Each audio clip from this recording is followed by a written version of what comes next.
If you would like to get in a queue to ask a question, you may do so now. And we'll begin with Stephen Goff from the Washington Post. Hey guys, thanks for your time. Pressure makes What? diamonds. How the hell must it? Weston, what do you think of, first of all, what do you think of Ricardo's artwork? Eh, I feel like the artist probably had everything to do with it, and Pepi had none. Good. And second of all, Say good. you're not going That's to get a lot of crazy. chances to play, big clubs from Europe over the next couple of years. How important, even though it's only a friendly, is it to play Germany and perhaps measure yourself heading into the coming years and Copa America next year? I think it's a great opportunity for us. Obviously, beforehand, we always compared ourselves in terms of, we wanted to compete with top level countries and around the world, and I think the identity that we want to take on now, just like we changed our motto for the next 4 years leading up to the World Cup. I think for us, we want to show that to win games against these top level teams, that we expect ourselves to win these games now instead of just competing with them. So I think it's a great opportunity to kind of see where we're at. And try and make that come true and win these type of games, because of the type of games that we have to win to advance the program forward, to advance ourselves forward, and to be successful in the coming years. Next will be Seth Bertelny from Pro Soccer Wire. Thanks, Michael. Weston, last month you were sitting next to Tim Weah, and you said he was the starting wingback at Juventus and you were the backup. And after that, you ended up starting a number of games in a row at wingback with Tim coming in for you. And so I'm wondering kind of how that dynamic has been for you two over the last couple months, and also what was it like to finally get the chance to play alongside Tim at the weekend? Soccer's a funny sport. It's one of those things that, me and Tim, we have a great bond together. On and off the field, we understand each other, and whether one's starting or one's not, we continuously still push each other, and are happy for each other as well. So it's definitely good. Like you said, the last game that we were able to be on the field at the same time, just to be able to showcase the connection that we have, like we did in preseason as well.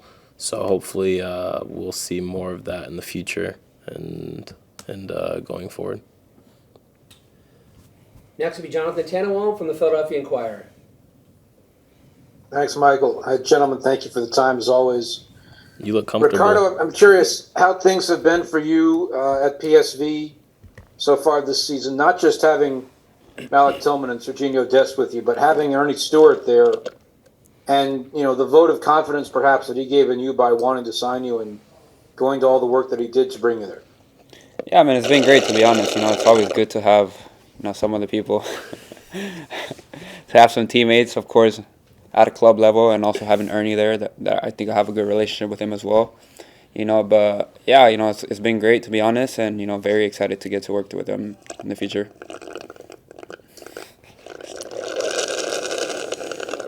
We actually don't have a coffee sponsor at the moment, but if you're interested, please also reach out to Wes. You can DM him on Instagram. Right, Sponsored by Next will podcast. be Doug McIntyre from Fox. Thanks, Michael. Thanks for doing this, guys, as always. You both played in Germany in the past. Obviously, Germany's a great team, but what, if anything, does that add to the matchup? For both of you, if you could both answer that. And then Weston, just curious your thoughts on your early impressions on Leonard Maloney. Thank you. Go ahead. Me? Yeah. Rock, paper, scissors? No, go ahead. I think, like you said, we both have history in Germany, so it's definitely a good opportunity for us to be able to play against guys that we've played at the club level, played against, played with. Leon Goretzka, for instance, for me was like a big brother to me when I was coming through the ranks of Schalke. So it's going to be nice to be able to see him and play against him as well, and maybe be able to say some bad words to him in German, just to refresh in my memory of how it used to be. And as far as Leonard, I mean, he's been doing good. He seems like, you know, in my eyes, and I think in the world of soccer, like Germans are like a workhorse type of game. And he's definitely shown it in training. He's been fitting in well. He's been making good plays, breaking up plays, what's expected of him. And obviously the coaching staff believe in him just like we believe in him as well. Anybody that comes in and wears the anybody that comes in and wears the crest knows that it comes with a big responsibility and it's not taken lightly. So for him to come in, not shy away from the opportunity, not shy away from you know, the game and being involved and getting in tackles and stuff like that, it's good to see. We'll go to Charlie Bone from MLSsoccer.com. Great.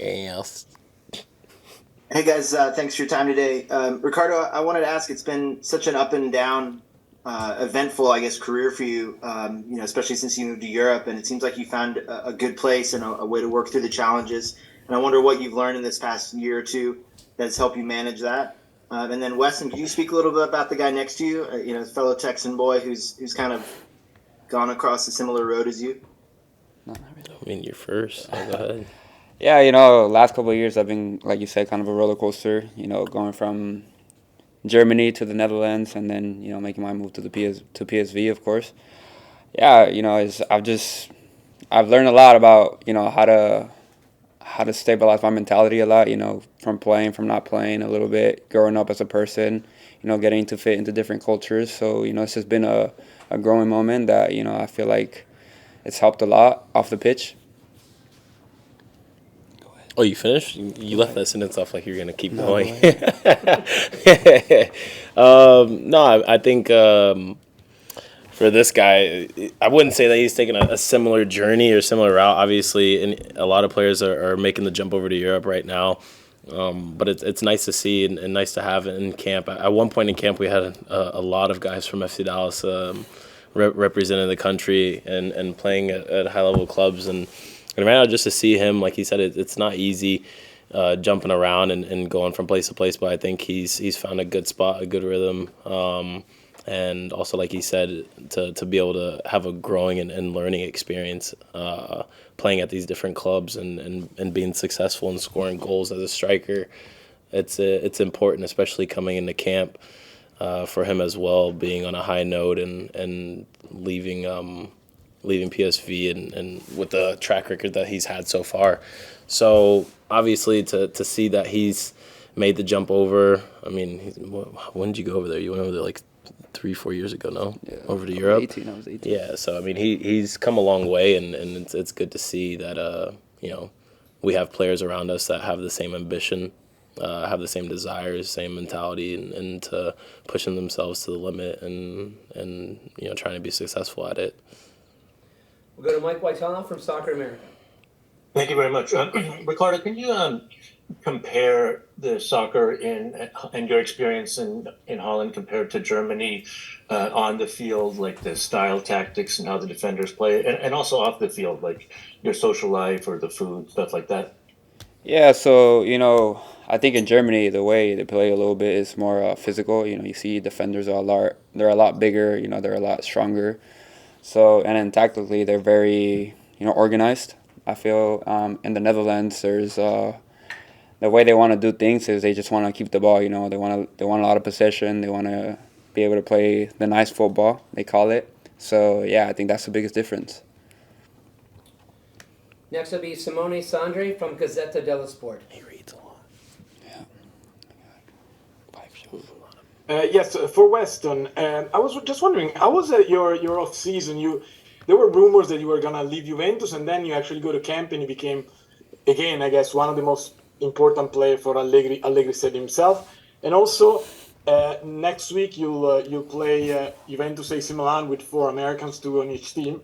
Do you guys? I guess how big is for U.S. soccer, and do you guys talk in camp about that game? I mean, my preseason, like I said, football is a funny sport. My preseason, I mean, I just really wanted to come back into Juventus and kind of. You good? Yeah. Okay.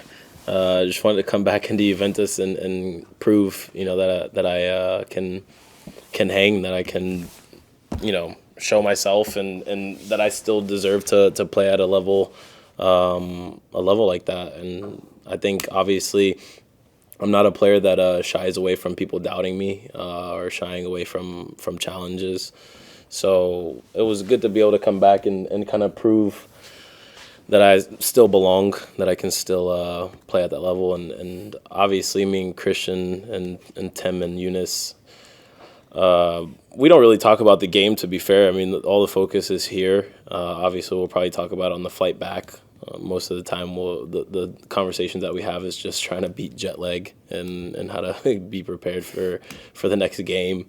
So I think we'll have a little bit more banter back and forth whenever it gets closer to the time. So, yeah. We'll take a few more questions and continue with Henry Bushnell from Yahoo. Thanks, Michael. Ricardo, I got a question for you.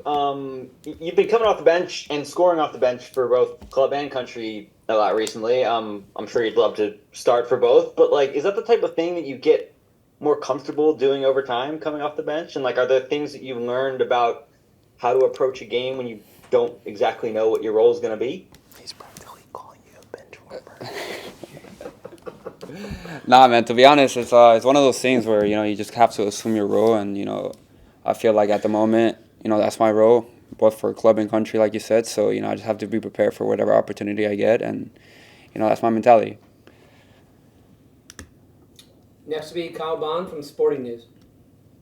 Thanks, Michael. Hey, guys. Weston, for you, the U.S. midfield has really grown its depth over the last couple of years. A lot of players like yourself and others who can fit a number of different roles. Eunice can play deeper, move higher up. Gio can move around. What do you think your favorite role is? And then what kind of boost is it for your team to have guys that can fill a number of different spots? My favorite role for sure is to play an 8, both sides of the ball. I won't say that I don't do well, but I'm someone that just likes to be free. Should roam around the field, and I feel like I have a good understanding of the game, a good vision of the game, and know where I'm needed at certain points and where I'm not.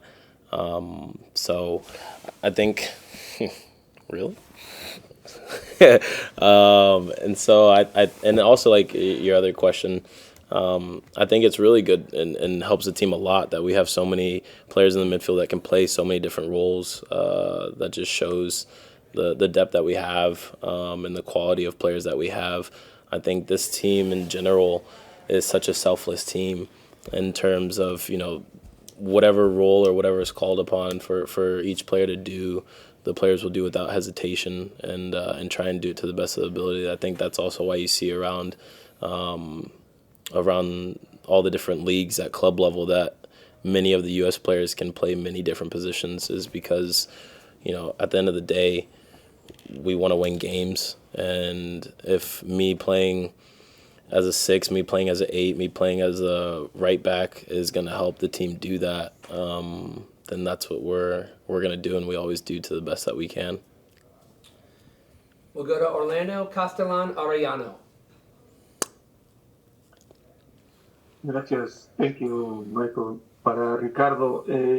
Ricardo, ¿qué tan importante es esta fecha FIFA para ustedes, el tener dos selecciones importantes, una selección africana y esta selección alemana, para lo que viene de National Leagues en noviembre, y tener una mejor preparación para lo que es Copa América para Estados Unidos?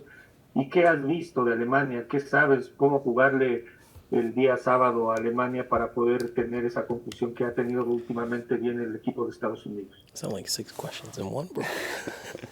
That was just one long question. Sí, claro, creo que, bueno, es un juego muy importante, los dos, creo que son los juegos que queremos tener como selección. El equipo creo que está muy emocionado para jugar esos partidos. Lo que hemos visto un poco de ellos es que, sabemos cómo juegan, sabemos que son jugadores altos, fuertes, físicos. Sabemos que son buenos con la pelota, pero creo que también nosotros somos buenos y tenemos muchos jugadores que tienen calidad. Nos prepara obviamente porque son oponentes que son fuertes, son uno de los mejores del mundo, creo que nos prepara bien para lo que viene. Cabrón, man, didn't know you spoke Spanish like that. We're going to have to get a barista more often before we do our meeting. Yo, yeah, this guy, yeah. Last question today comes from Andrew Jones. Should be a highlight. The Weston Rico Comedy Hour has been incredible. Oh, man. For that, first for Ricardo, Christopher Lund said he had to do his initiation song last camp. So what was Leonard Maloney's initiation song, if any? And Weston, for you, wanted to ask you, what's your thoughts of how Christian almost was in goal for AC Milan on Saturday with Olivier Giroud playing goalkeeper in that situation? And if you throw a pass to Tim Weah up the field, who will be better, Tim Weah as a receiver or Christian Pulisic as a goalkeeper? Oh gosh. I mean, honestly, I can't say nothing bad about Christian in goal because I mean, we're athletic people. Americans are athletic most of the time, so I mean, I'm pretty sure he probably has the best hands on that team besides the goalkeepers. But obviously, his height works against him in the goal. I don't even think I'm that much taller, to be fair. But at the same time, I think it wouldn't have been a bad idea. It was just been a little bit more frightening thing because then could have been susceptible to injury. Injury. Energy is mad. To injury, and then wouldn't be able to come into camp. So glad he didn't have to go in goal. But I think he would have done a good job if he would have had to as well. And who would be better? I think. Oh, I don't know. Timmy, a little with the hands. I don't know. So I still got to go in with just because he's my teammate on club level as well. I'd say Timmy catching a pass upfield. And when it comes to initiation, we haven't really gotten there, so we'll see what it's like. Hopefully, it's not a German song. Ha ha ha! That was so funny. That was supposed to be funny, my guy. So we want to talk about energy. All right. Thanks to Wes and Ricardo. Again, apologies for our delay in joining you today. Reminder, we do not have me availability tomorrow. We resume 10:30 a.m. Eastern Time on Friday with a press conference with Greg Berhalter. Thanks and have a good afternoon.